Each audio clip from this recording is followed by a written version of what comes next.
Hi, I'm Don Sundman, and today I want to tell a story of airmail, postage stamps, and bananas. The Black Honduras is the rarest stamp that you've never heard of. It's the world's rarest airmail stamp and is a unique stamp, one of the rarest stamps in the world. We paid $165,000.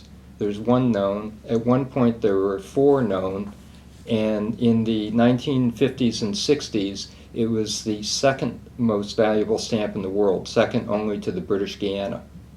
Black Honduras confused me when I was young and just collecting stamps because I expected it to be a black stamp. I saw the stamp and it's blue, and that doesn't make sense. But it's a 1915 stamp of Honduras printed in blue ink with a black overprint. There's stamps, the same stamp with different colored overprints that are less scarce, and so the Black Honduras refers to the black overprint. This stamp was issued in 1925. In the 1920s, Honduras was a small country in Central America, a small population, very rural, and only had trains on the coast, and their capital city was in the mountains. And the only way to get to the capital city was by mule, a 7-day trip. So airplane would be magic, to think that you could fly to the capital city from the coast in 2 hours. So in 1922, as part of the agreement between Pounds and the government agreed to print special airmail stamps. And like most airmail stamps, they would show an airplane instead of a bridge. In 1925, Pounds shows up with his airplane and his pilot and said, "I'm ready for my stamps, I want to start the service." And the government says, "Oh gosh, we forgot about that. And here, take these 1915 stamps and overprint them and use those stamps."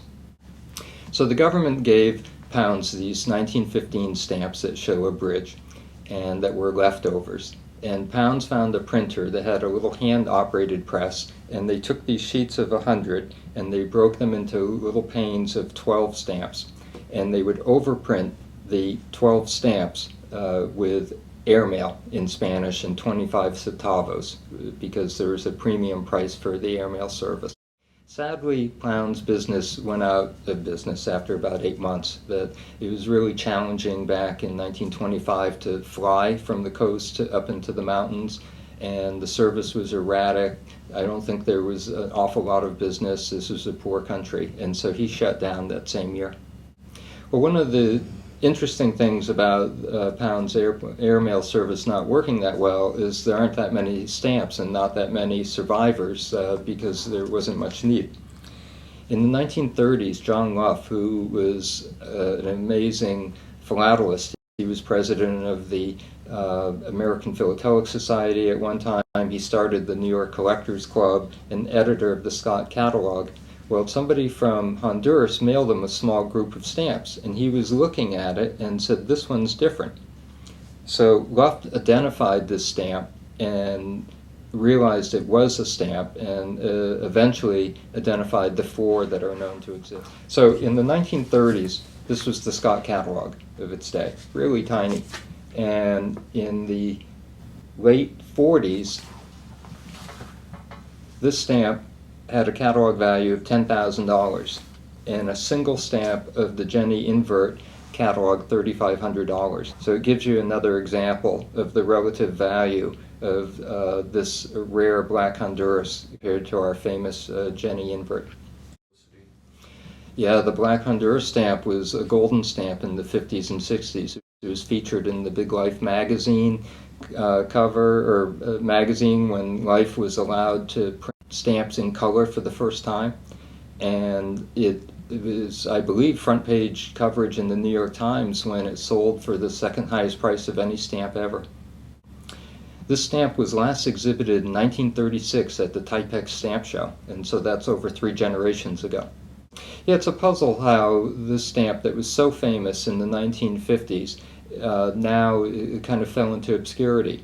And I believe it's because collectors of airmails owned the stamp and just kept it in their collection, and they had pleasure from the stamp, but average collectors forgot about it. It just wasn't in the news. Many rare stamps sell for high prices, and it gets covered in the newspapers and on TV. And this stamp has only sold a few times, and so it hasn't had the same coverage of other famous rare stamps.